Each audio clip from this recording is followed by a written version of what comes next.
Hi నమస్తే welcome to VMR logics. నేను మీ జ్యోతి. ఈ రోజు సెషన్లో మనం నవంబర్ మంత్కి సంబంధించి కరెంట్ ఇష్యూ స్టార్ట్ చేద్దాం. నవంబర్ మంత్కి సంబంధించి ఫస్ట్ 2 డేస్లో న్యూస్లో ఉన్నవి అంటే నవంబర్ 1st and 2nd న్యూస్లో ఉన్న ఇష్యూస్ అన్ని కూడా ఈ సెషన్లో కంప్లీట్ చేసుకుందాము. ఓకేనా. మన విఎంఆర్ లాజిక్స్ యాప్లో అందరికీ తెలుసు కదా, కరెంట్ అఫైర్స్ కోర్స్ అనేది సబ్జెక్ట్ వైజ్గా మంత్ వైజ్గా మీకు కంపైలేటెడ్ వర్షన్ అనేది రెడీగా ఉంది. సో అందరికీ అందుబాటు ప్రైజెస్లో ఇవ్వడం జరిగింది. అండ్ ఎవరైతే ఇప్పటి వరకు మన కోర్స్ పర్చేస్ చేయలేదో ఒకసారి యాప్ ఓపెన్ చేసి చూడండి. ఖచ్చితంగా మీకు ఏ లెవెల్ ఆఫ్ ఎగ్జామినేషన్స్కైనా కానీ ఇంకా ఒక్క మన యాప్లో ఉన్న మన ఒక్క కోర్స్ చూస్తే చాలు, మీకు ఏ లెవెల్ ఆఫ్ ఎగ్జామినేషన్ అయినా క్లియర్ అవుతుంది.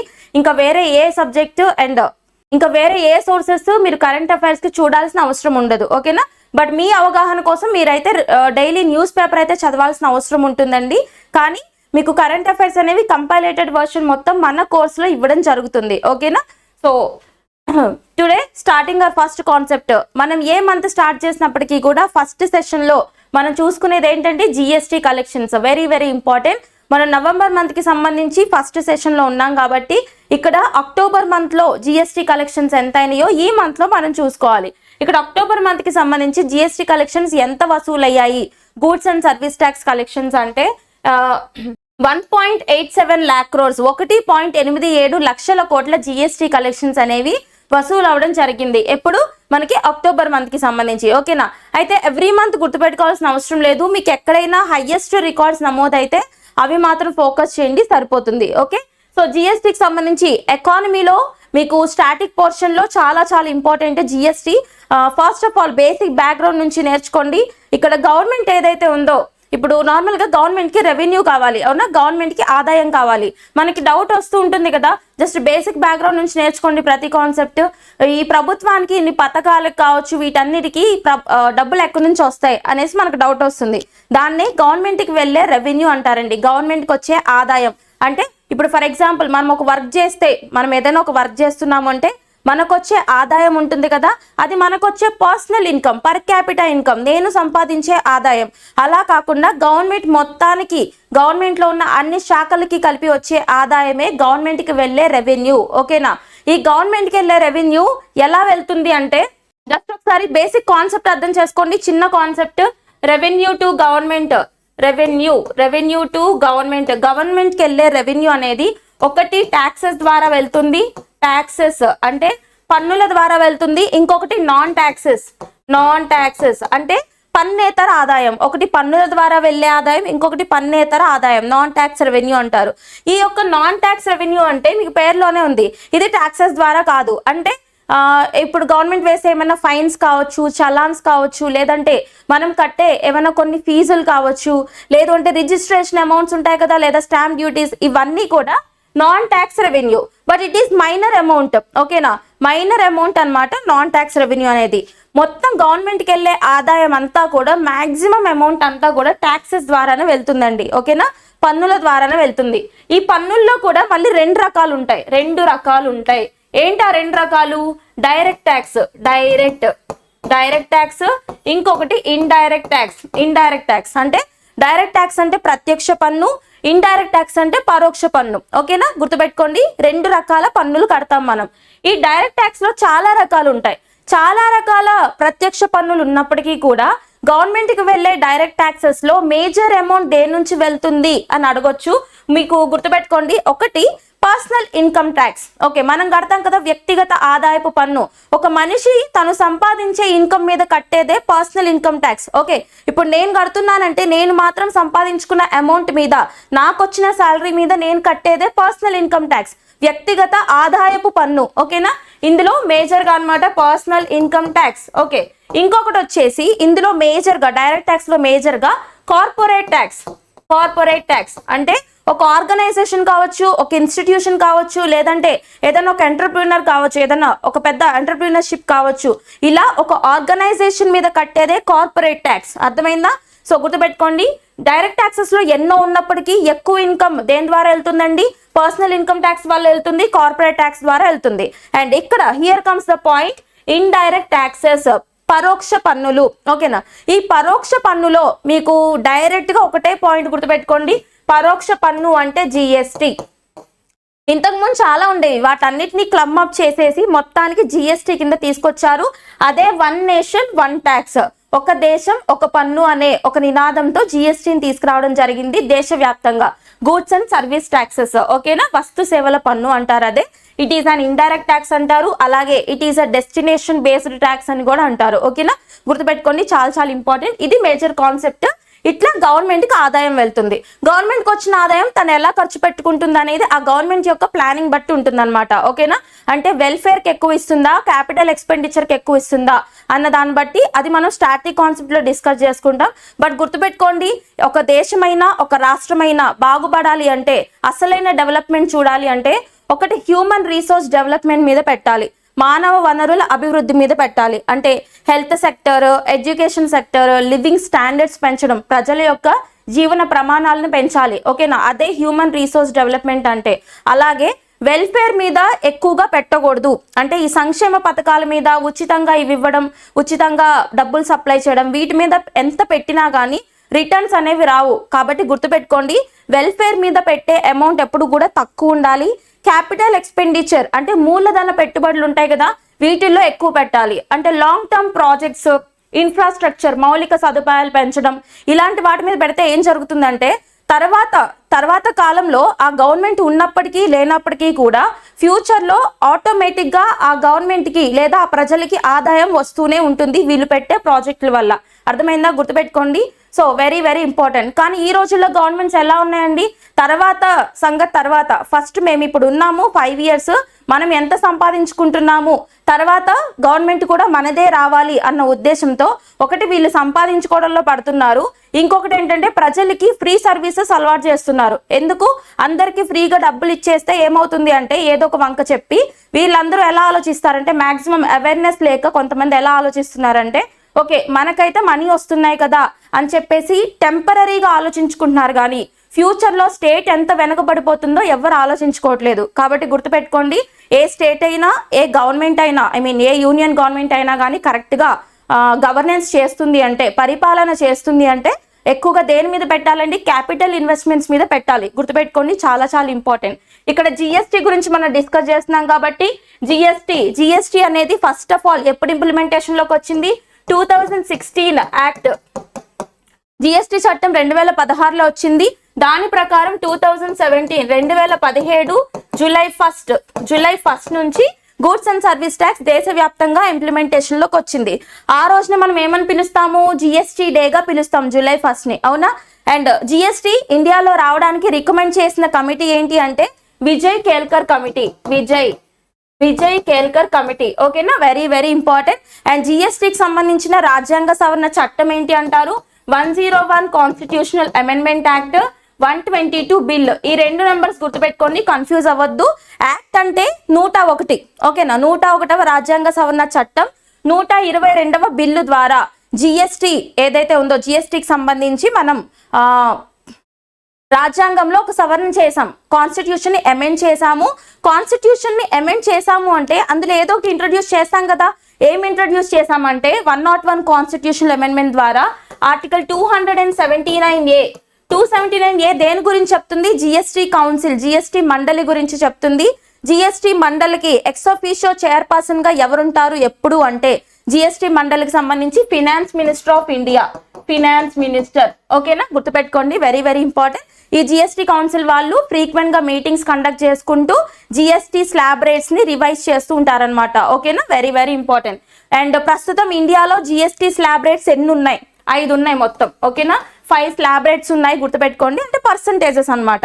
ఎంతెంత ఉన్నాయి అంటే 0% ఉంది, 5%, 12%, అండ్ 18%, 28%. అంటే ఎలా అంటే ఇప్పుడు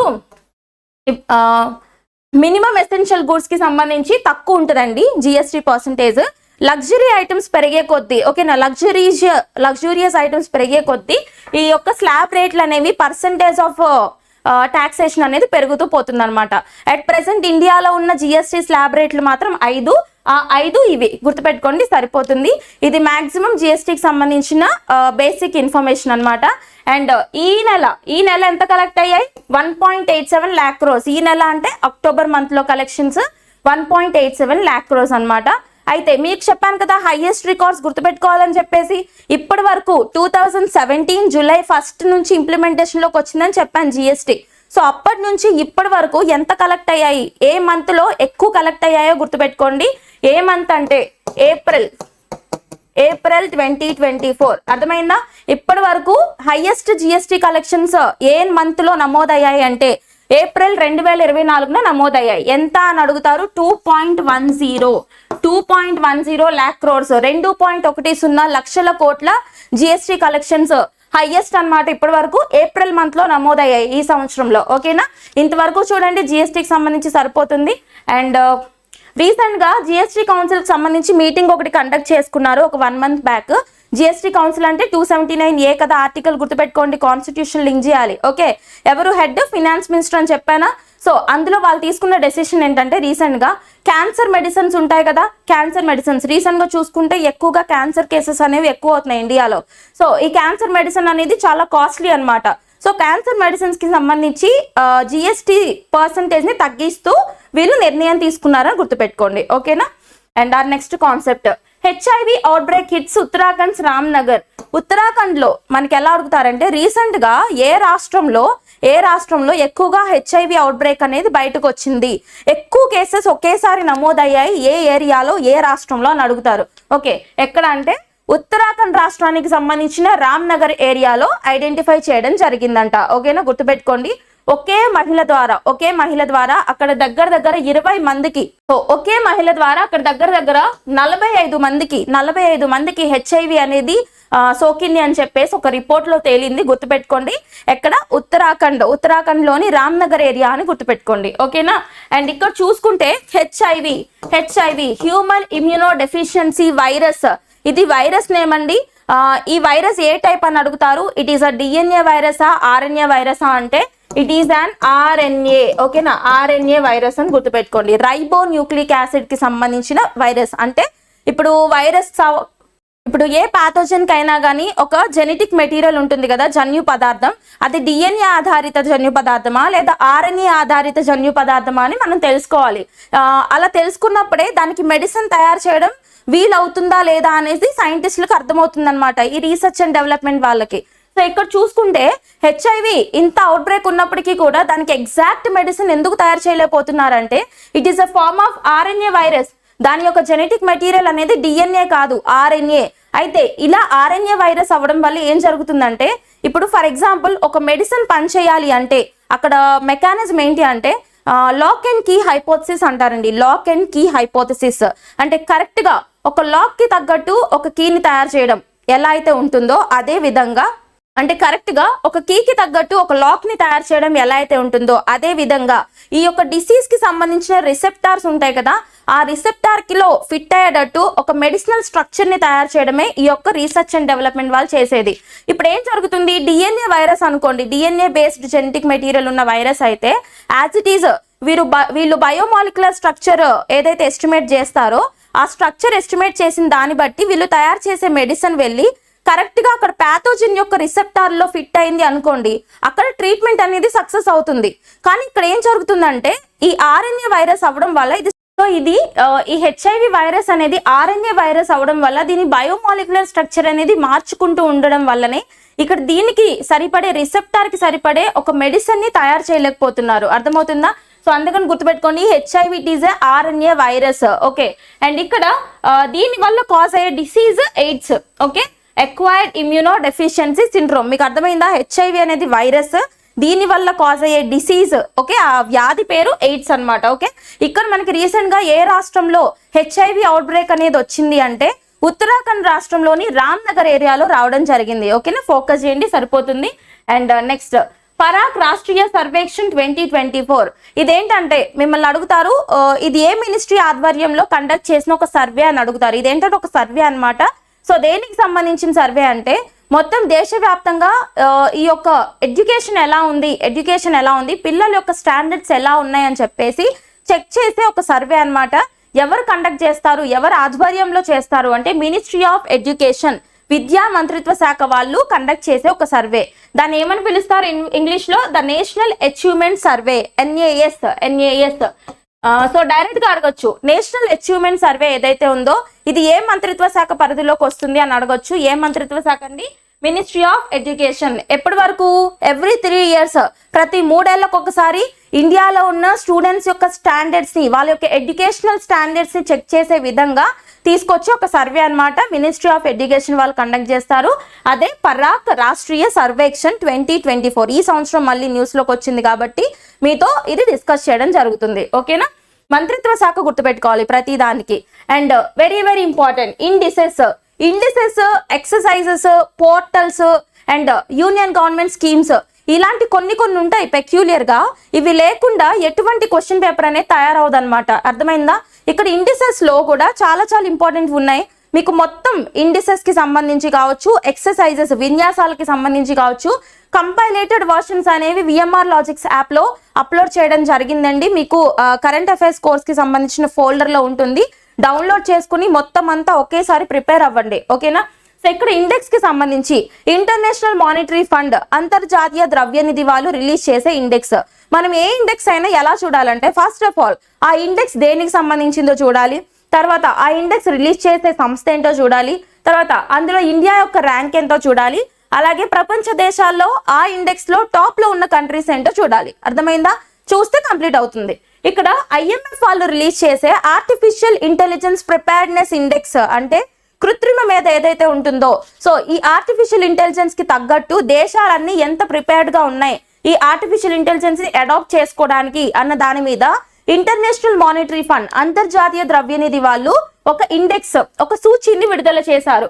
అది ఆ సూచి ఏదైతే ఉందో 2023కి సంబంధించిన రిపోర్ట్స్ ఆధారంగా సో ఇప్పుడు 2024 లో రిలీజ్ చేయడం జరిగింది. ఈ సూచీలో ఇండియా యొక్క ర్యాంక్ ఎంత అంటే 72nd ర్యాంక్ లో ఉందన్నమాట. అండ్ టాప్ కంట్రీస్ గుర్తుపెట్టుకోండి, నేను ఇక్కడ టాప్ 10 మెన్షన్ చేశాను, బట్ మీరు టాప్ 5 ఆర్ టాప్ 3 చూడండి సరిపోతుంది. ఇక టాప్ 3 కంట్రీస్ వచ్చి Singapore, Denmark, United States of America. ఓకేనా? Singapore, Denmark, United States of America IMF వాళ్ళు రిలీజ్ చేసే ఆర్టిఫిషియల్ ఇంటెలిజెన్స్ ప్రిపేర్డ్నెస్ ఇండెక్స్ లో టాప్ 3 కంట్రీస్ గా చోటు సంపాదించుకున్నాయి. అందులో ఇండియా యొక్క ర్యాంక్ వచ్చేసి 72nd ర్యాంక్ అని గుర్తుపెట్టుకోండి. అండ్ ఇండియా చూసాం కాబట్టి మన నైబర్స్ యొక్క ర్యాంక్స్ కూడా చూద్దాము. ఓకే, మన పక్కన చుట్టుపక్కల దేశాలు, చైనా వచ్చి 31st ర్యాంక్ లో ఉంది, శ్రీలంక 92nd ర్యాంక్ లో ఉంది, బంగ్లాదేశ్ 113th ర్యాంక్ లో ఉంది. చైనా ఆబ్వియస్ గా టెక్నాలజీలో ముందు ఉంటుంది కాబట్టి ఆర్టిఫిషియల్ ఇంటెలిజెన్స్ ప్రిపేర్డ్నెస్ ఇండెక్స్ లో మనకంటే చాలా ముందుంది అనమాట. ఓకేనా? చూడండి సరిపోతుంది. అండ్ ఇక్కడ ఐఎంఎఫ్, అంతర్జాతీయ ద్రవ్యనిధి, దీన్ని ఎప్పుడు ఎస్టాబ్లిష్ చేశారు? 1944, 1944వ సంవత్సరం. మీకు ఆల్రెడీ తెలుసు వరల్డ్ బ్యాంక్ ఏదైతే ఉందో, ప్రపంచ బ్యాంక్ అలాగే ఐఎంఎఫ్ రెండు కూడా ఒకే కాన్ఫరెన్స్ ద్వారా ఎస్టాబ్లిష్ చేయడం జరిగింది. అదేంటండి? బ్రెటన్ వుడ్స్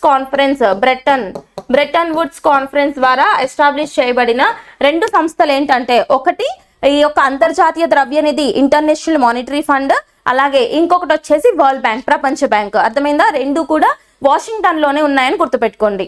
నెక్స్ట్, కేంద్రీయ గృహమంత్రి దక్షతా పథక్. ఇదేంటంటే మినిస్ట్రీ ఆఫ్ హోమ్ అఫైర్స్. మీకు పేర్లోనే ఉంది కదా గృహమంత్రి అని చెప్పి. గృహమంత్రి అంటే మినిస్ట్రీ ఆఫ్ హోమ్ అఫైర్స్ గృహమంత్రి అని పిలుస్తారనమాట. హోం మంత్రిత్వ శాఖ అంటారు కదా మనం మామూలుగా చూస్తే. సో వీళ్ళు రిలీజ్ చేసే కొన్ని అవార్డ్స్ న్యూస్ లోకి వచ్చాయండి. ఈ అవార్డ్స్ ఏంటి, ఎవరికి ఎంతమందికి ఇచ్చారు అనేది అనవసరం. జస్ట్ దీని యొక్క ఉద్దేశం ఏంటో చూడండి. ఎందుకంటే వందల కొద్ది పేర్లు ఉంటాయి లిస్ట్ లో. సో అవన్నీ కాదు, ఇక్కడ నేను పెట్టడానికి రీజన్ ఏంటి అంటే, మిమ్మల్ని కొన్నిసార్లు అడగొచ్చు, ఈ యొక్క కేంద్రీయ గృహమంత్రి దక్షతా పథక్ అవార్డ్స్ ఏవైతే ఉన్నాయో ఇవి ఏ మంత్రిత్వ శాఖ పరిధిలోకి వస్తాయి, లేదంటే ఎవరికి ఇచ్చే అవార్డ్స్, ఏ ఫీల్డ్ వాళ్ళకి ఇచ్చే అవార్డ్స్ అంటే పోలీస్ డిపార్ట్మెంట్ వాళ్ళకి ఇచ్చే అవార్డ్స్ అన్నమాట. అందులో కూడా స్పెషల్ ఇన్వెస్టిగేషన్ ఆఫీసర్స్ కావచ్చు, అండర్ కవర్ ఆపరేషన్స్ చేసే వాళ్ళు కావచ్చు, అందరూ వస్తారు. అందరికి ఇచ్చే అవార్డ్స్ ఇవి మినిస్ట్రీ ఆఫ్ హోమ్ అఫైర్స్ పరిధిలోకి వస్తాయని గుర్తుపెట్టుకోండి. ఓకే, ఏ ఫీల్డ్స్ చూడండి. స్పెషల్ ఆపరేషన్స్ చేస్తారు కదా, and investigations, intelligence officers, forensic science కి సంబంధించి కావచ్చు, అలాగే పోలీస్ ఫోర్సెస్ కావచ్చు, సెక్యూరిటీ ఆర్గనైజేషన్స్ ఉంటాయి కదా వాళ్ళకి ఇచ్చేవి, అలాగే ఇంటెలిజెన్స్ వింగ్స్. ఇలా ఇక్కడ మనం మెన్షన్ చేసుకున్న ప్రతి డిపార్ట్మెంట్ కి సంబంధించి మినిస్ట్రీ ఆఫ్ హోమ్ అఫైర్స్ వాళ్ళు ఇచ్చే అవార్డ్స్ అన్నమాట. ఓకేనా? Next, sir creek area idea ఉందా మీకు? సర్ క్రీక్ అనేది ఇండియా అలాగే పాకిస్తాన్ కి మధ్యలో ఉన్న ఒక డిస్ప్యూటెడ్ బార్డరింగ్ ఏరియా అన్నమాట. ఇది మన ఇండియాకి సంబంధించి గుజరాత్ ఏరియాలో, సో ఇది మన ఇండియాకి సంబంధించి కచ్ రీజన్ ఎక్కడండి? గుజరాత్ కి సంబంధించి, అలాగే పాకిస్తాన్ కి సంబంధించిన సింధ్ ప్రావిన్స్, ఈ రెండింటికి మధ్యలో బార్డరింగ్ ఏరియా అన్నమాట. ఇది ఒక ఎస్చురిన్, ఓకేనా? ఇండస్ డెల్టా ఏదైతే ఉంటుందో ఈ యొక్క సింధు నది యొక్క డెల్టా ఉంటుంది కదా, ఆ డెల్టా ద్వారా ఫామ్ అయిన ఏరియా అన్నమాట. మొత్తం కూడా మార్షిగా ఉంటుంది, గుర్తుపెట్టుకోండి. సర్ క్రీక్ ఏరియా అనేది అక్కడ మనుషులు ఉండరు, ఓకేనా? అక్కడ జస్ట్ సోల్జర్స్ ఉంటారు. నార్మల్ చూస్తే అన్ఇన్హాబిటెడ్ ఏరియా అన్నమాట. ఈ ఏరియా రీసెంట్ గా న్యూస్ లోకి ఎందుకు వచ్చింది అంటే, ప్రధానమంత్రి నరేంద్ర మోడీ గారు దీపావళి సెలబ్రేషన్స్ అక్కడ చేసుకున్నారనమాట. మన ఇండియన్ సోల్జర్స్ తో కలిసి సర్ క్రీక్ ఏరియాలో నరేంద్ర మోడీ గారు దీపావళి సెలబ్రేషన్స్ చేసుకున్నారని చెప్పి న్యూస్ లో వచ్చింది. కాబట్టి ఈ ఏరియా గురించి మీతో డిస్కస్ చేయడం జరిగింది. జస్ట్ గుర్తుపెట్టుకోండి. ఎప్పుడు అంటే, సో ఇది ఏ రెండు ఏరియాస్ మధ్యలో ఉందండి? ఇండియాకి సంబంధించి గుజరాత్ రాష్ట్రంలోని కచ్ ప్రాంతానికి, అలాగే పాకిస్తాన్ కి సంబంధించిన సింధ్ ప్రావిన్స్, ఈ రెండిటికి మధ్యలో ఇండస్ డెల్టా ద్వారా, ఓకే, సింధు నది ఏదైతే ఉందో ఈ సింధు నది ద్వారా ఫామ్ అయిన డెల్టా ద్వారా ఉందన్నమాట ఈ సర్ క్రీక్ ఏరియా, ఓకేనా? Very very important. Bordering areas గుర్తుపెట్టుకొని సరిపోతుంది. ఇండియాకి సంబంధించి కచ్ ప్రాంతం, పాకిస్తాన్ కి సంబంధించిన సింధ్ ప్రావిన్స్ మధ్యలో ఉంటుంది. Next, India becomes the Europe's largest supplier of refined oil. ఇదేంటంటే, ఇప్పుడు నార్మల్ గా చూసుకుంటే రిఫైన్డ్ ఆయిల్ లో సౌదీ అరేబియా అనేది టాప్ లో ఉండేది సప్లయర్ గా. ఎవరికి? యూరోప్ కి. ఓకే, యూరోపియన్ కంట్రీస్ కి సంబంధించి, యూరోపియన్ యూనియన్ కి సంబంధించి వాళ్ళకి అత్యధికంగా రిఫైన్డ్ ఆయిల్ అనేది సౌదీ అరేబియా నుంచి వెళ్ళేది. అయితే ఇప్పుడు సౌదీ అరేబియా వాళ్ళ యొక్క ప్రొడక్షన్ ని తగ్గించేయడంతో India became the largest supplier of refined oil to European Union. Okay, direct గుర్తుపెట్టుకోండి, ఇది మనకి ప్రెస్టీజియస్ ఇష్యూ అన్నమాట. ఓకే, సౌదీ అరేబియాని కూడా ఓవర్కమ్ చేసి మనం యూరోపియన్ యూనియన్ కి సంబంధించిన కంట్రీస్ కి రిఫైన్డ్ ఆయిల్ సప్లై చేసేంత ప్రొడక్టివిటీని పెంచుకున్నాము అంటే ఖచ్చితంగా ఇది మన యొక్క మ్యానుఫ్యాక్చరింగ్ సెక్టర్ కి సంబంధించిన గ్రేటెస్ట్ అచీవ్మెంట్ అనే చెప్పుకోవచ్చు. ఓకేనా? Very very important. And next one, Mount Nemrut volcano. ఇక్కడ ఒక వాల్కెనో న్యూస్ లోకి వచ్చింది. మనకి జియోగ్రఫీ అంశాల్లో భాగంగా వాల్కెనోస్, సైక్లోన్స్ ఇవన్నీ చూస్తుంటాం కదా. ఇప్పుడు వాల్కెనోస్ న్యూస్ లోకి వస్తే మనం ఎలా చదువుకోవాలి? అది ఏ రకంగా న్యూస్ లోకి వచ్చినప్పటికీ, ఏ రీజన్ తో న్యూస్ లోకి వచ్చినప్పటికీ కూడా అది ఏ దేశానికి సంబంధించిన వాల్కెనోనో మనం చూసుకోవాలి. ఓకేనా? ఇక్కడ నెమ్రూట్ వాల్కెనో, నెమ్రూట్ ఒకటికి 2 సార్లు పలకండి ఇలాంటి పేర్లన్నీ కూడా, అప్పుడు మీకు గుర్తుండిపోతాయి. నెమ్రూట్ వాల్కెనో ఏదైతే ఉందో ఇది అసలు న్యూస్ లోకి ఎందుకు వచ్చింది అంటే, ఈ వాల్కెనిక్ ఏరియా ఏదైతే ఉందో ఆ వాల్కెనిక్ ఏరియా యొక్క ఇమేజ్ నాసా వాళ్ళు క్యాప్చర్ చేశారు. నాసా అంటే అమెరికాకి సంబంధించిన స్పేస్ ఏజెన్సీ కదా. వీళ్ళు క్యాప్చర్ చేసినప్పుడు వీళ్ళకి ఏం కనిపించింది అంటే, ఒక క్యాల్డేరా లేదా క్రేటర్ అనొచ్చు, లేదా క్యాల్డేరా అనొచ్చు. క్యాల్డేరా అంటే ఒక పెద్ద హోల్ అన్నమాట. క్రేటర్ అన్నా క్యాల్డేరా అన్నా ఒక పెద్ద హోల్. ఓకేనా? Very very important. ఎక్కడ కనిపించింది? ఈ నెమ్రూట్ వాల్కెనిక్ సర్ఫేస్ దగ్గర కనిపించిందంట, నాసా వాళ్ళు ఇమేజ్ క్యాప్చర్ చేసిన ఇమేజెస్ లో. అలా ఈ వాల్కెనో న్యూస్ లోకి వచ్చింది కాబట్టి దీని గురించి మనం డిస్కస్ చేస్తున్నాం. సో ఈ నెమ్రూట్ వాల్కెనో ఏదైతే ఉందో ఇది ఏ దేశంలో ఉంది అంటే తుర్కియే అంటే దీని ప్రీవియస్ నేమ్ ఏంటండి? టర్కీ. ఓకేనా? టర్కీ అంటే అందరికీ తెలుసు, కానీ గుర్తుపెట్టుకోండి, టర్కీ అని పిలవద్దు. టర్కీకి నేమ్ మారిపోయింది. టర్కీ యొక్క కొత్త పేరు తుర్కియే. ఓకేనా? తుర్కియాకి సంబంధించిన వాల్కెనో నెమ్రూట్ వాల్కెనో. అలాగే మనకు న్యూస్ లో ఉన్న కొన్ని వాల్కెనోస్ లింక్అప్ చేయండి, కమెంట్ సెక్షన్ లో మెన్షన్ చేయండి. నేను కొన్ని చెప్తాను, మీకు తెలిసిన వాల్కెనోస్ ఏమన్నా ఉంటే అవి దేశాలతో సహా కమెంట్ సెక్షన్ లో మెన్షన్ చేయండి. ఓకేనా? ఇక్కడ మనకి ఇంకా వాల్కెనోస్ ఏమేమి ఉన్నాయి? ఇటలీకి సంబంధించిన వాల్కెనోస్, ఇటలీకి సంబంధించి మౌంట్ ఎత్నా వాల్కెనో ఉంది, మౌంట్ స్ట్రాంబోలి వాల్కెనో ఉంది. ఓకే, జపాన్ కి సంబంధించి మౌంట్ ఎస్సో ఉంది, మౌంట్ ఫుకుటోకు ఒకనోబా. ఎక్కడికి సంబంధించిన వాల్కెనోస్ అంటారు? నేను అన్నీ చెప్పట్లేదు, మీకు న్యూస్ లో ఉన్న వాల్కెనోస్ చెప్తున్నా, ఖచ్చితంగా స్ట్రైక్ అవుతాయి మీకు ఎగ్జామినేషన్ లో. ఓకే, మౌంట్ ఎసో అన్న, మౌంట్ ఫుకుటోకు ఒకనోబా అన్న, ఇవేంటంటే జపాన్ కి సంబంధించిన volcanoes. Etna volcano, Stromboli volcano ఇటలీకి సంబంధించిన వాల్కెనోస్. అలాగే ఐస్లాండ్ కి సంబంధించిన వాల్కెనోస్ ఫాగ్రడోల్స్ వాల్కెనో, గ్రిండావిక్ వాల్కెనో. ఓకే, ఇవన్నీ కూడా ఐస్లాండ్ కి సంబంధించిన వాల్కెనోస్. అలాగే రష్యాకి సంబంధించి షివేలుచ్ వాల్కెనో ఉంది. తర్వాత మౌంట్ బెంజిమియానీ వాల్కెనో బెన్సిమియాని వాల్కెనో ఎక్కడ రష్యాకి సంబంధించిన వాల్కెనోస్. అలాగే ఇప్పుడు ఫ్రీక్వెంట్ గా ఎక్కువ న్యూస్ లో ఉన్నది ఏంటంటే అంటార్క్టికాకి సంబంధించిన ఎరిబస్, మౌంట్ ఎరిబస్ అడగొచ్చు. ఇది మనకి మౌంట్ ఎరిబస్ ఎక్కడికి సంబంధించింది అంటే అంటార్క్టికాకి సంబంధించిన వాల్కెనో అండి. ఎలా న్యూస్ లో ఉంది అంటే ఈ మౌంట్ ఎరిబస్ విస్ఫోటనం చెందినప్పుడల్లా ఓకేనా, ఎప్పుడైతే ఎరప్ట్ అవుతుందో ఎరప్ట్ అయినప్పుడల్లా ఒక్కొక్కసారి 80 grams ఆఫ్ గోల్డ్ ని ఎజెక్ట్ చేస్తుందంట. దానికి సంబంధించిన కొన్ని ఇమేజెస్ ని నాసా వాళ్ళు క్యాప్చర్ చేశారు. సో గుర్తుపెట్టుకోండి, మౌంట్ ఎరిబస్ చాలా చాలా ఇంపార్టెంట్, అంటార్క్టికాకి సంబంధించిన వాల్కెనో. ఓకే, అండ్ మనకి మౌంట్ నీరాగాంగో వచ్చేసి డెమోక్రటిక్ రిపబ్లిక్ ఆఫ్ కాంగోకి సంబంధించిన వాల్కెనో అన్నమాట. అలాగే ఇంకా చాలా ఉన్నాయి, Mount Semeru, Mount Semisopochnoi, Mount Ili Lewotolok, ఇలాంటి వాల్కెనోస్ అన్ని కూడా ఇండోనేషియాకి సంబంధించిన వాల్కెనోస్ అన్నమాట. ఓకేనా, అండ్ ఫిలిప్పైన్స్ కి సంబంధించి మౌంట్ తాల్ వాల్కెనో అంటారు ఫిలిప్పైన్స్ కి సంబంధించి. ఓకే, ఇవి సమ్ ఆఫ్ ద వాల్కెనోస్ అండి. మనకి రీసెంట్ గా 1.5 year నుంచి ఎక్కువగా న్యూస్ లో ఉన్న వాల్కెనోస్ గుర్తుపెట్టుకోండి, చాలా చాలా ఇంపార్టెంట్. ఇప్పుడు న్యూస్ లోకి వచ్చింది మౌంట్ నెమ్రూట్ వాల్కెనో, తుర్కీకి సంబంధించిన వాల్కెనో అని చూడండి సరిపోతుంది. Next, mission for integrated development of horticulture. Actually ఇది ప్రీవియస్ పథకం అనమాట. 2015 ఆ సంవత్సరంలో 2014-15 ఆ ఫినాన్షియల్ ఇయర్ కి సంబంధించి ఎవరు లాంచ్ చేశారు?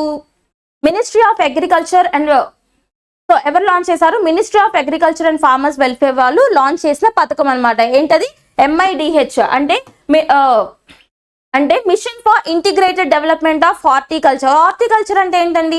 ఉద్యానవన పంటలు ఏవైతే ఉంటాయో వీటిని ఎంకరేజ్ చేయడం, లైక్ ఫ్రూట్స్ కావచ్చు, వెజిటేబుల్స్ కావచ్చు, ఇవన్నీ కూడా వీటికి సంబంధించి పంటల్ని ఎంకరేజ్ చేయడాన్ని హార్టికల్చర్ అంటారు.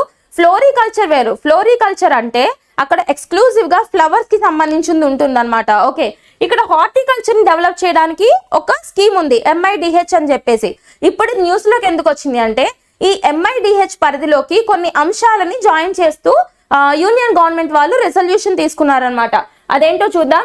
The union government has included the hydroponics, aquaponics, vertical farming, precision agriculture into the MIDH. ఓకేనా, వెరీ వెరీ ఇంపార్టెంట్. ఇవన్నీ ఏంటి? హైడ్రోపోనిక్స్, ఆక్వాపోనిక్స్, ఇవన్నీ ఏంటంటే మట్టి లేకుండా. ఓకే, హైడ్రోపోనిక్స్ అంటే ఏంటంటే జస్ట్ గుర్తుపెట్టుకోండి, మట్టి సాయిల్ అవసరం లేకుండానే మొక్కలు పెంచడం. అంటే ఇక్కడ న్యూట్రియన్ సొల్యూషన్స్ వాడతారు. ఓకేనా, న్యూట్రియన్ సొల్యూషన్స్ వాడి అందులోంచే మొక్కలు పెంచుతారనమాట. ఇవే హైడ్రోపోనిక్స్, ఆక్వాపోనిక్స్ టెక్నాలజీ అంటే. వర్టికల్ ఫార్మింగ్ అంటే ఇక్కడ మీరు చూస్తున్నారు కదా, వర్టికల్ ఫార్మింగ్ అంటే ఇలా వాల్స్ మీద కానీ లేదు అంటే స్టాండ్స్ మీద కానీ ఇలా వర్టికల్ గా మొక్కలు పెంచుతూ ఉంటారు కదా, స్పేసెస్ ని తగ్గించుకోవడానికి. అర్థమైందా? తక్కువ స్పేస్ లోనే ఎక్కువ ప్రొడక్టివిటీ తీసుకొచ్చే విధంగా ఈ వర్టికల్ ఫార్మింగ్స్ కావచ్చు, వాల్ ఫార్మింగ్స్ కావచ్చు, ఇవన్నీ చేస్తుంటారనమాట.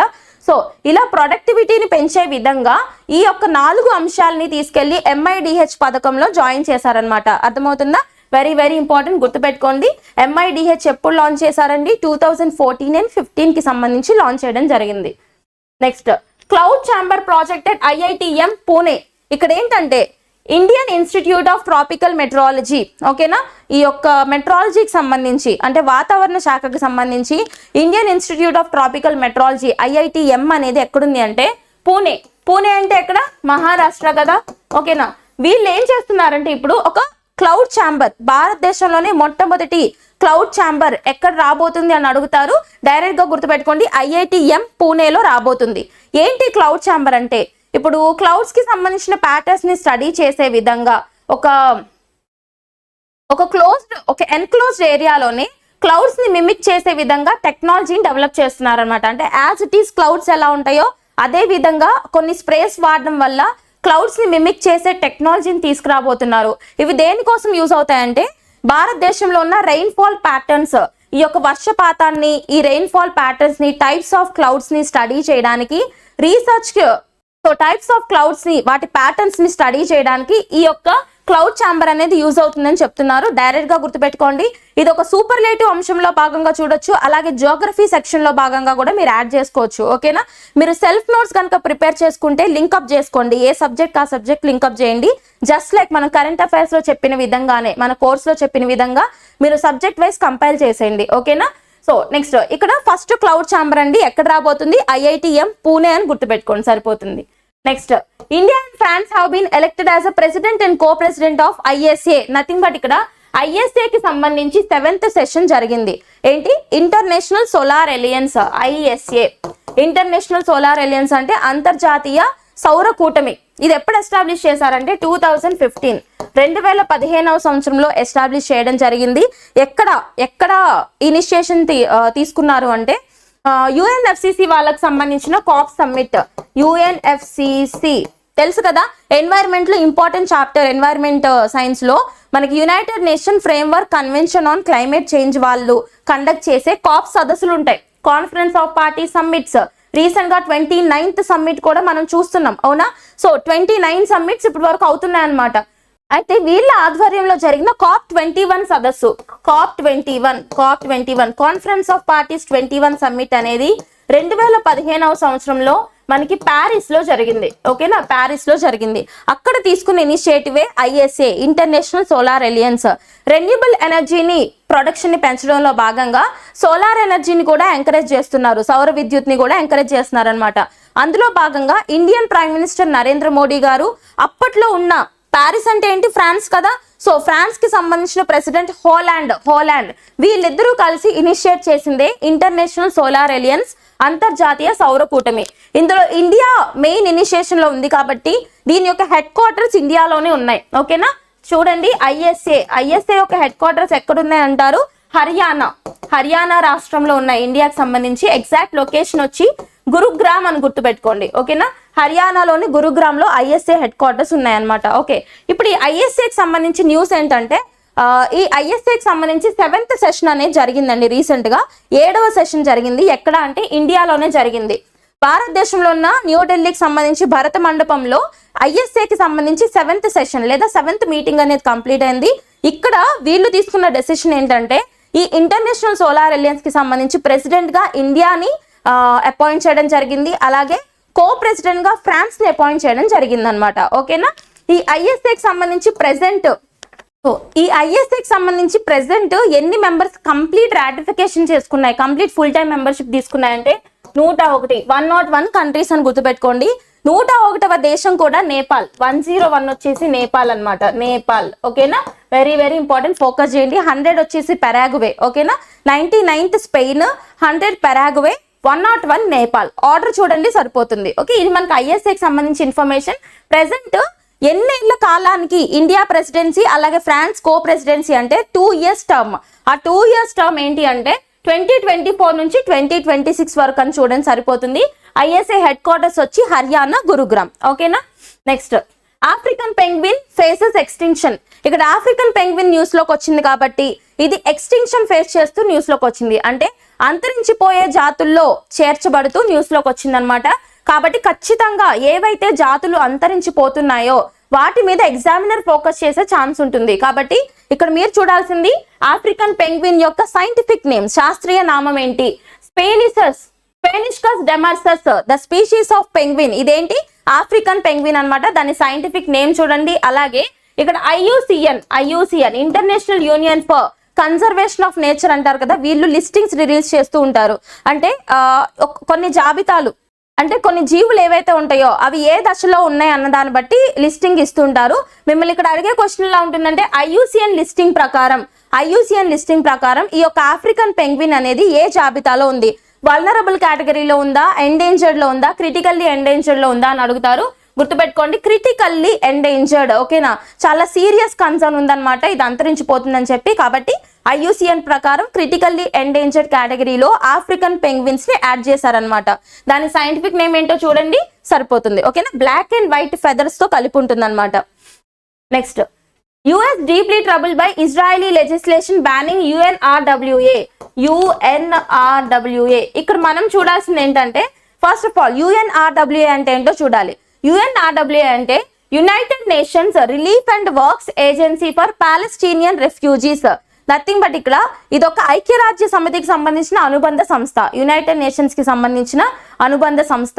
అయితే ఇది ఎవరి కోసం పనిచేస్తుందంటే పాలస్టీనియన్ రెఫ్యూజీస్ ఉన్నారు కదా, అంటే పాలస్టీనియాకి సంబంధించిన శరణార్థులు ఎవరైతే ఉంటారో వాళ్ళకి సంబంధించి వాళ్ళ యొక్క బెటర్మెంట్ కోసం, వాళ్ళ యొక్క రైట్స్ కోసం పోరాడే సంస్థ UNRWA. ఓకేనా?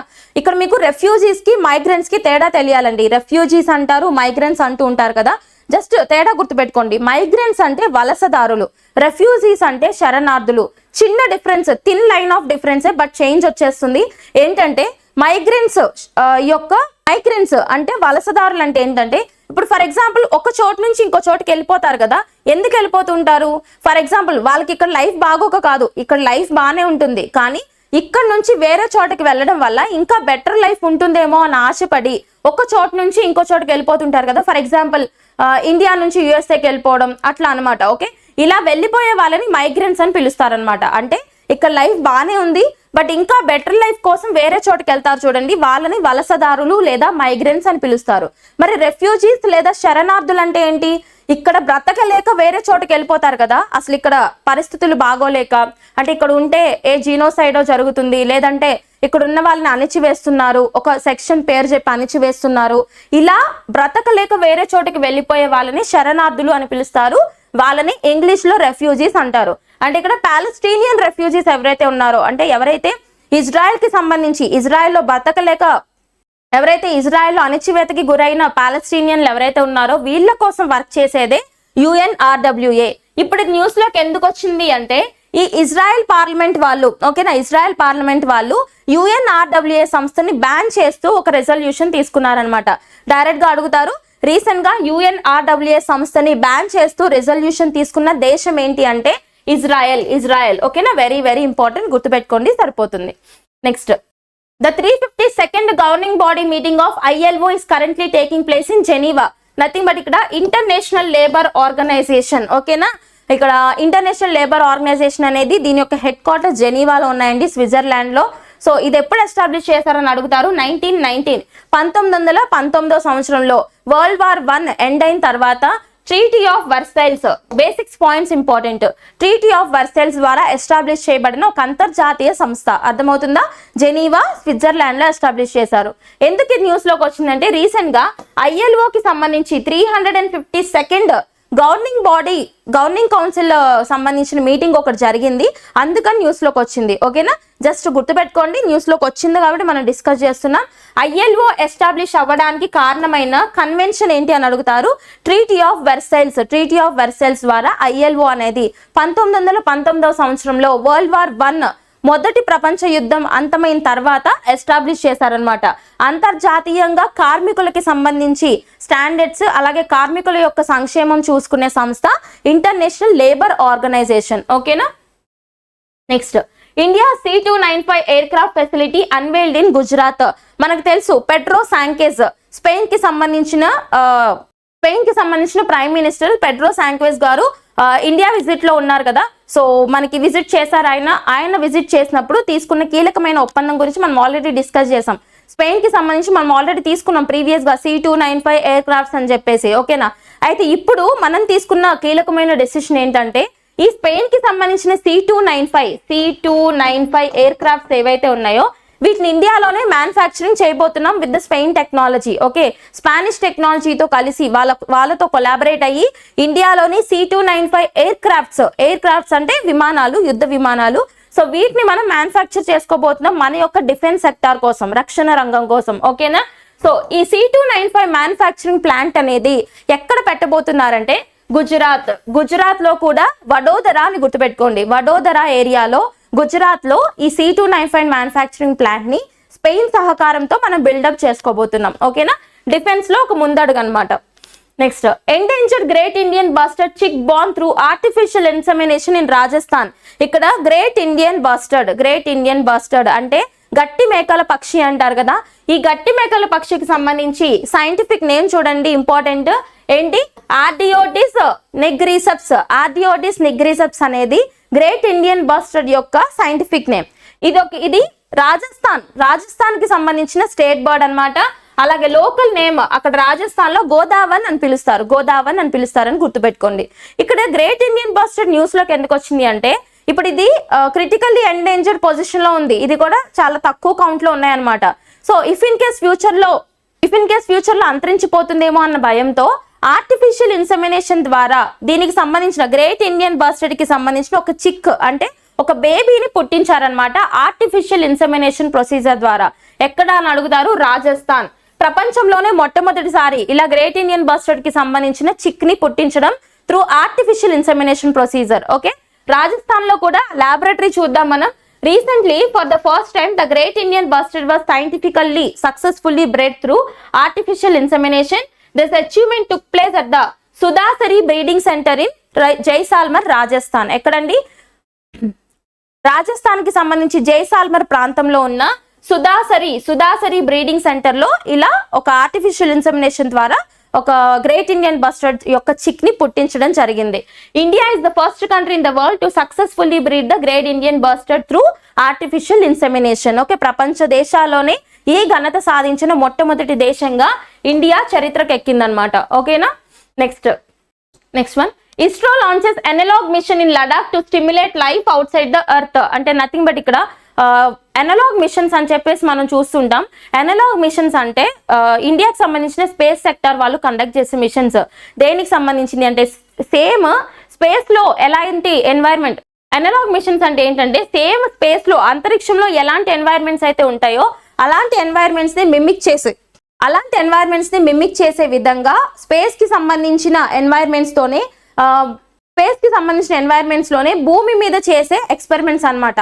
ఇక్కడ అనలాగ్ మిషన్ రీసెంట్ గా ఎక్కడ కండక్ట్ చేశారు ఇస్రో వాళ్ళని అడుగుతారు. లడాక్ లోని లే ప్రాంతంలో కండక్ట్ చేయడం జరిగింది.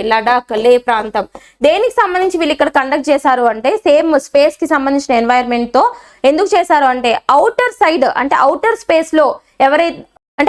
స్పేస్ లో ఏదైనా జీవులు ఉన్నాయా లేవా అంటే నథింగ్ బట్ డైరెక్ట్ గా గుర్తుపెట్టుకోండి, ఏలియన్స్ ఉన్నారా లేరా, ఒకవేళ ఉంటే వాళ్ళకి సంబంధించి ఒక లైఫ్ ఉందా లేదా, ఇలా అవుటర్ స్పేస్ లో ఉన్న ఆర్గానిజమ్స్ గురించి స్టడీ చేయడానికి అనలాగ్ మిషన్ అనేది రీసెంట్ గా ఇస్రో వాళ్ళు ఎక్కడ కండక్ట్ చేశారని అడుగుతారు. లడాక్ అని గుర్తుపెట్టుకోండి. మన యొక్క యూనియన్ టెరిటరీ ఉంది కదా, 2019 ఆగస్ట్ సబ్జెక్టివ్ కండిషన్ ఆగస్ట్ లో సెపరేట్ అయింది. ఎలా జమ్మూ కాశ్మీర్ అనేది రాష్ట్రంగా ఉండేది.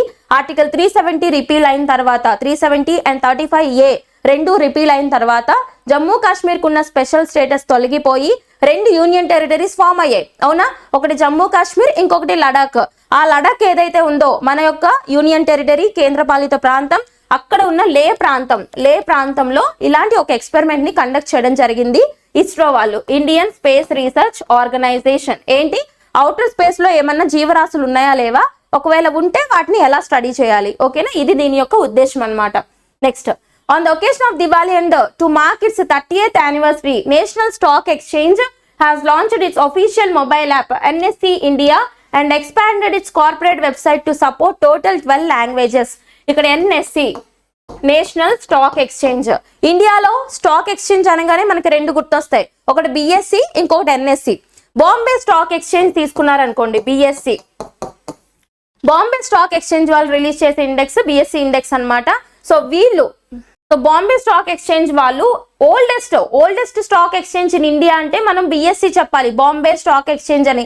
ఓల్డెస్ట్ అని ఎందుకు అన్నాను అంటే ఇది 1875 సంవత్సరంలోనే ఫామ్ అయింది. ఈ NSE వచ్చేసి నేషనల్ స్టాక్ ఎక్స్చేంజ్ వచ్చేసి మనకి ఎప్పుడు ఫామ్ అయింది, 1992 నవంబర్ 27th ఫామ్ అయింది.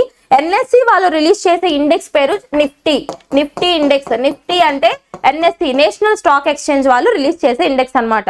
సో దీని యొక్క ఫౌండేషన్ డే సందర్భంగా 30th ఫౌండేషన్ డే సందర్భంగా నవంబర్ 27th కదా, సో దీని యొక్క 30th ఫౌండేషన్ డే సందర్భంగా NSE వాళ్ళు దానికి సంబంధించిన అఫీషియల్ మొబైల్ అప్లికేషన్, ఒక మొబైల్ యాప్ ని లాంచ్ చేశారంట. ఏంటది, NSE ఇండియా అనే మొబైల్ యాప్ ని లాంచ్ చేశారు. ఇది మొత్తం 12 లాంగ్వేజెస్ లో అవైలబుల్ గా ఉంటుంది అనేసి గుర్తుపెట్టుకోండి. ఓకేనా, ఇక్కడ NSEకి సంబంధించి ఫౌండేషనల్ డే అడిగే ఛాన్స్ ఉంటుందండి. ఓకే, ఇక్కడ మనకి డైరెక్ట్ గా యాప్ చూడగానే అర్థమైపోతుంది NSE ఇండియా అంటే నేషనల్ స్టాక్ ఎక్స్చేంజ్ కి సంబంధించిన యాప్ అని. కాబట్టి ఇక్కడ మనం ఎక్స్పెక్ట్ చేయవలసిన క్వశ్చన్ ఎక్కడ ఎక్స్పెక్ట్ చేయాలి, ఫౌండేషనల్ డే రోజు లాంచ్ చేశారు కాబట్టి ఆ ఫౌండేషన్ డే గుర్తుపెట్టుకోండి, నవంబర్ 27, 1992. కొంచెం డీప్ గా డిగ్ చేసి అడిగితే బాంబే స్టాక్ ఎక్స్చేంజ్ ఎప్పుడు ఫామ్ అయింది అని అడగొచ్చు, ఓల్డెస్ట్ కాబట్టి. ఎప్పుడు ఫామ్ అయింది, 1875 లో ఫామ్ అయింది అనమాట. ఓకేనా, Everest 1.4 developed by Hanuman AI was introduced at the NVIDIA AI Summit in Mumbai. ఇక్కడ NVIDIA సమ్మిట్స్ ఒకటి చూద్దాం, NVIDIA. ఇదేంటంటే అమెరికాకి సంబంధించిన ఒక టెక్నాలజీ కంపెనీ అన్నమాట NVIDIA గ్రూప్ అనేది. సో వీళ్ళు మూడు చోట్ల సమ్మిట్స్ కండక్ట్ చేశారు. ఓకేనా, ఆ 3 చోట్ల ఏంటంటే ఒకటి United States of America Washington లో కండక్ట్ చేశారు. ఇంకొకటి జపాన్ లో కండక్ట్ చేశారు. ఇంకొక సమ్మిట్ ఇండియాలోని ముంబై, ఓకేనా, ముంబై వేదికగా ఇండియాలో నివిడియా అనేది 3వ సమ్మిట్ కండక్ట్ చేసింది. అర్థమైందా? సో ఇలా కూడా అడగొచ్చు. బ్యాక్గ్రౌండ్ నుంచి చూడండి మొత్తం ఆర్టికల్. నివిడియా అనేది ఏంటండి, ఇది అమెరికాకి సంబంధించిన ఒక టెక్నాలజీ కంపెనీ అన్నమాట. టెక్నాలజీ మేజర్ గా చెప్పాలంటే ఈ చిప్స్ ఉంటాయి కదా, సెమీ కండక్టర్ చిప్స్, వీటిని ఎక్కువగా మ్యానుఫ్యాక్చర్ చేస్తుంటుంది అనమాట. నివిడియా కార్పొరేషన్ అమెరికాకి సంబంధించిన కంపెనీ. వీళ్ళు 3 సమ్మిట్స్ కండక్ట్ చేశారు. ఆ 3 సమ్మిట్స్ కూడా ఆర్టిఫిషియల్ ఇంటెలిజెన్స్ కి సంబంధించిన సమ్మిట్స్ అన్నమాట. ఆ 3 సమ్మిట్స్ ఎక్కడెక్కడ కండక్ట్ చేశారంటే ఒకటి యుఎస్ఏలో, ఇంకోటి జపాన్ లో, ఇంకొకటి ఇండియాలోని ముంబైలో రీసెంట్ గా కన్క్లూడ్ చేశారు. అర్థమవుతుందా? ఈ నివిడియా సమ్మిట్ లో ఒక టెక్ కంపెనీ హనుమాన్ ఏఐ అనే స్టార్ట్అప్ ఏదైతే ఉందో వీళ్ళు ఒక అప్లికేషన్ ని లాంచ్ చేశారు. ఏంటది? ఎవరెస్ట్ 1.0 ఎవరెస్ట్ 1.0 ని లాంచ్ చేయడం జరిగింది. ఇదేంటో చూద్దాం. ఎవరెస్ట్ 1.0 ఏంటి అంటే ఒక generative artificial intelligence multi modal అన్నమాట. అంటే నథింగ్ బట్ ఈ జనరేటివ్ ఏఐ కృత్రిమ మీద ఆధారంగా పనిచేసే ఒక మల్టీ మోడల్ టెక్నాలజీ అన్నమాట ఈ ఎవరెస్ట్ 1.0 అనేది. ఇది దేనికి సంబంధించింది అంటే ఆర్టిఫిషియల్ ఇంటెలిజెన్స్ యూజ్ చేసుకొని, ఓకే, కృత్రిమ మీద సహాయంతో సెక్యూరిటీని పెంచడం, ఓకేనా, సెక్యూరిటీస్ ని పెంచడం. దేనికి సంబంధించిన సెక్యూరిటీస్ అండి? Enhancing the security in critical areas like BFSI రంగంలో సెక్యూరిటీస్ ని పెంచడమే ఈ యొక్క మోడల్ యొక్క ఉద్దేశం. బిఎఫ్ఎస్ఐ అంటే బ్యాంకింగ్ రంగం, ఫినాన్షియల్ సర్వీసెస్, ఇన్సూరెన్స్ సెక్టర్, తర్వాత డిఫెన్స్ సెక్టర్, ఇంకా హైలీ సెక్యూర్డ్ ఇండస్ట్రీస్ ఏవైతే ఉంటాయో ఈ రంగాల్లో ఇంకా ఎన్క్రిప్టెడ్ గా అంటే ఎవరు కూడా డీకోడ్ చేయలేని విధంగా, ఎవరు హ్యాక్ చేయలేని విధంగా సెక్యూరిటీస్ ని ఎన్హాన్స్ చేయడానికి తీసుకొచ్చిన ఒక మల్టీ మోడల్ జనరేటివ్ ఏఐ మోడలే ఈ ఎవరెస్ట్ 1.0. దీన్ని లాంచ్ చేసింది ఎవరు? హనుమాన్ ఏఐ సంస్థ వాళ్ళు లాంచ్ చేయడం జరిగింది. ఎక్కడ లాంచ్ చేశారండి? అమెరికా బేస్ చేసుకున్న కంపెనీ నివిడియాకి సంబంధించిన సంస్థ వాళ్ళు ఇండియాలో కండక్ట్ చేసిన 3వ సమ్మిట్ ఏదైతే ఉందో ఆ సమ్మిట్ లో ఈ మల్టీ మోడల్ ని లాంచ్ చేశారనమాట. అర్థమైందా? ఆర్టికల్ అర్థమైంది కదా. Next, Vivek Debroy chairman of PM's Economic Advisory Council and top economist passes away. ఇక్కడ ప్రధానమంత్రి నరేంద్ర మోడీ గారికి సంబంధించిన ఎకనామిక్ అడ్వైజరీ కౌన్సిల్ ఏదైతే ఉందో అంటే ఆర్థిక సలహా మండలి ఉంటుంది కదా, అందులో ఉన్న దానికి సంబంధించిన చైర్మన్, ఓకేనా, ఆర్థిక సలహా మండలికి సంబంధించిన చైర్పర్సన్ వివేక్ డెబ్రాయ్ గారు మరణిస్తూ వార్తల్లో నిలిచారు. ఓకే, డైరెక్ట్ గా అడుగుతారు, గుర్తుపెట్టుకోండి. Vivek Debroy economic Advisory council కి సంబంధించి చైర్పర్సన్ అన్నమాట. అలాగే ప్రెసెంట్ చీఫ్ ఎకనామిక్ అడ్వైజర్ గా ఎవరున్నారు? భారత ప్రభుత్వానికి సంబంధించి ప్రధాన ఆర్థిక సలహాదారుడుగా ఎవరున్నారండి? వి అనంత నాగేశ్వరన్. ఓకే, గుర్తుపెట్టుకోండి. వి అనంత నాగేశ్వరన్ చీఫ్ ఎకనామిక్ అడ్వైజర్ గా ఉన్నారు ఇండియన్ గవర్నమెంట్ కి. Next, doctor Jacqueline Aorus huge appointed as the secretary general of world agricultural foundation. Secretary general of WAF అంటే వరల్డ్ అగ్రికల్చరల్ ఫెడరేషన్ అన్నమాట. మొత్తం ప్రపంచవ్యాప్తంగా వ్యవసాయానికి సంబంధించిన ఒక ఫెడరేషన్ ఏదైతే ఉందో దీనికి సంబంధించి సెక్రటరీ జనరల్ గా ఒక అపాయింట్మెంట్ చూసాం మనం. ఇది అపాయింట్మెంట్స్ ఇన్ న్యూస్ కింద చూడొచ్చు. డైరెక్ట్ గా గుర్తుపెట్టుకోండి. డాక్టర్ జాక్వెలిన్ ఆరోస్ హ్యూజ్ గారు వరల్డ్ అగ్రికల్చరల్ ఫెడరేషన్ కి సంబంధించి చైర్పర్సన్ గా అపాయింట్ అవడం జరిగింది. ఓకేనా, లైక్ సెక్రటరీ జనరల్ గా అపాయింట్ అవడం జరిగింది. నెక్స్ట్, పల్నాడు జిల్లాలో బయటపడ్డ రాక్షస బండలు. ఇక్కడ రీజనల్ ఇష్యూస్ లో భాగంగా ఆంధ్రప్రదేశ్ అభ్యర్థులు ఫోకస్ చేయండి. ఆంధ్రప్రదేశ్ లోని పల్నాడు జిల్లాలోని నల్లమల్ల అటవీ ప్రాంతంలో ఇటీవల పురావస్తు శాఖ అధికారులు ఇనుప యుగపు కాలపు నాటి నిలువు రాళ్లు, బండగుట్టలు ఉన్నట్లు వెల్లడించారు. నథింగ్ బట్ ఈ యొక్క సమాధులు ఉంటాయి కదా, వీటిని ఐడెంటిఫై చేశారంట.